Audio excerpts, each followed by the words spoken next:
Hi, Sandy Krieger here. I'm here to talk about the new binderie punch from 7 Gypsies.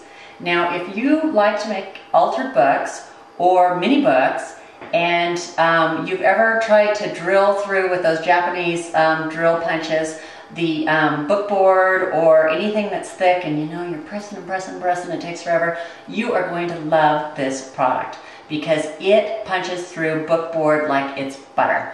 It punches through several layers of thick cardstock. It'll punch through thin metal, it'll punch through transparencies, it'll punch through any chipboard. It's really fabulous. So let's get started and I'll show you how to use it. So first of all, it runs off of either 6 AA batteries, which you would lift this cover off here and install on the bottom. That's what I have in it right now. Or it actually has an adapter plug here where you can put in for an AC/DC power adapter, and I had one in my drawer that fit perfectly. Or you can pick one up at Radio Shack or any electronics supply store. So let me show you how it works. In the on the front here are the guides, and it punches 2 holes at once, and you can tell where it's going to punch the holes because that's where these arrows are on the top. This center marker right here is just to help you get your book board or your cardstock straight. And then you can't really see it right here because it's black on black, but there's a raised ruler to help you keep things in line. Now there's also this little guide that pulls out here, and that's what I'm going to show you how to use today in case you want to punch more than 2 holes in your bookmaking project. So what I have here is a 12 by 12 piece of book board from 7 Gypsies, and if I want to go ahead and poke holes all the way and have them lined up down the side, this is how I would do it.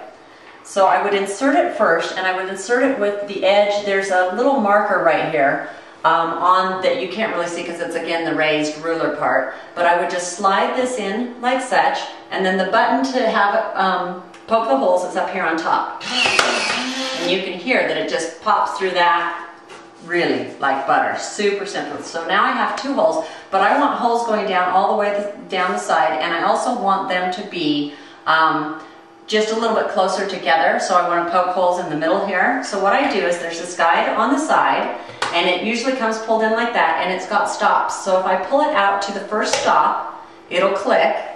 I'm going to put the hole, the top hole, over the little guide, and I'm going to just slide it in there and press the button.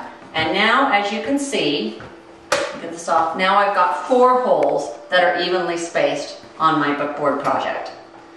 So what I'm going to do is I'm going to line this back up, and you wouldn't because you wouldn't be sliding this out, so it would just stay lined up. I'm going to hold onto the binderie punch with my left hand and grab the guide with my right hand, and I'm just going to pull it out till it clicks to the next stop.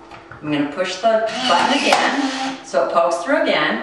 I'm going to pull it out to the next stop, and I'm going to press it again. And now that is as many stops as you can pull out that guide. So if you still have more holes like I do, since I'm working on a 12 by 12 that I want to punch, what I do is I just take my book board off and slide it up to the next hole and just put it over the top of the guide. And then what I'm going to do is just press the button. And you can see, super simple. And then I have all of my holes lined up and I'm ready for my bookmaking project. This binderie punch is really lightweight. It's about the size of my hand, super easy just to throw in your bag if you're going to a crop. And that is the 7 Gypsies binderie punch.